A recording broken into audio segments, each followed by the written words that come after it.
Hi everyone, welcome to 1700. I'm Tara and I am lucky enough to be here with Melbourne-owned Freeze. How you doing? I'm kind of like looking at both cameras, so I feel cross-eyed. I'm alright. You can just look around. I'm pretty good. Just How are you? around the roof. I'm good. Now, of course, we are here at Moonee Valley today. Yes. The wonderful, wonderful event that's taking place, the all-ages drug, alcohol, smoke-free event. Yep. That's carrying on. This is your second event in 2 days. Yeah. Of this type. How do you find them?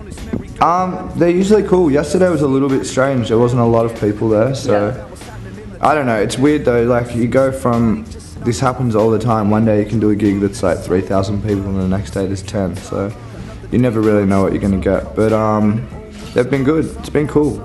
I mean, I thought it would be weird as well, to be honest, not being involved in an event where there's alcohol and stuff, but I haven't even noticed it, so... Yeah, well, at the Emergency Festival yesterday in Frankston, did you enjoy it being so intimate? Yeah, it was, I mean, it was cool, but because it was in such a big space, like, if it had been intimate in a little room, it probably would have been cool, but because it was in a park, yeah. it was like, oh, whoa, it's pretty empty. It was a bit upsetting, I found. There was this huge stage, but there was like 60 or 70 kids over there on the skate park that just wouldn't come and join the party. I know, little bastards.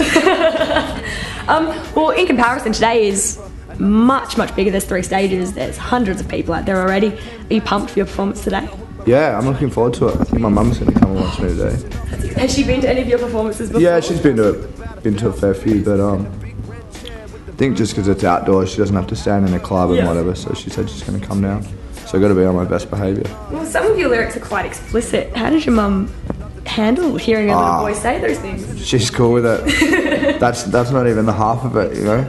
I was a bit of a rascal growing up, so she's seen a fair bit, but she's pretty cool. She knows that I'm you know, she understands that it's just part and parcel of what I do, and there's nothing. It's not malicious, and she knows that I work hard and I'm busy all the time and all that sort of stuff, so it's all good.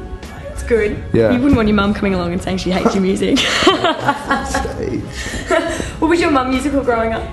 Nah, my dad was a bit, but my dad taught me to play guitar, and then I played drums, and I played weird instruments as well. Like I played bagpipes for 10 years. What leads someone to just take up bagpipes? I just liked them when I was little. I was like, I saw a bagpipe player and wanted to learn, and my parents found a place for me to go, and I played for like 12 years. But so I've always played music growing up, but my mum's not really that musical. Okay.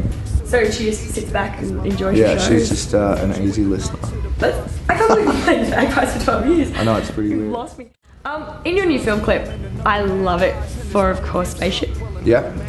You're in an office, you're tunnelling out. Have you had a horrible office job that sort of inspired that? No, I haven't had an office job, but I did furniture removals for 5 or 6 years while I was trying to get a record deal.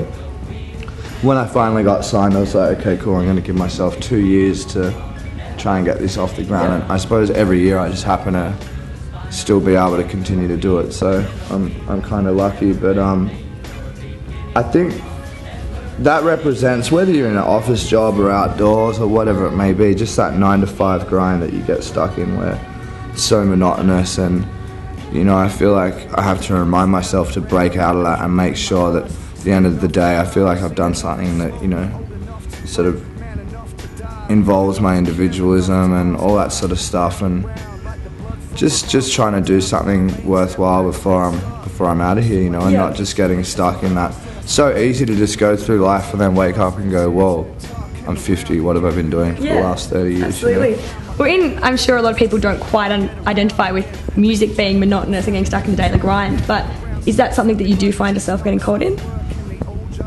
Yeah, I mean, everything's the same. It's become a job for me now, so it's easy for me to not push the boundaries, do you know what I mean? I have to remind myself to get out there and make sure I work that extra bit longer in the studio, or I make the effort to go and see a band play, or whatever it may be, because it's easy to just end up like, oh, it's all good, I'll sit on the couch and laze around, especially when you don't have to clock on anywhere. You know, I find it even harder sometimes, because you've got to motivate yourself completely to be doing anything, you know? Yeah, absolutely.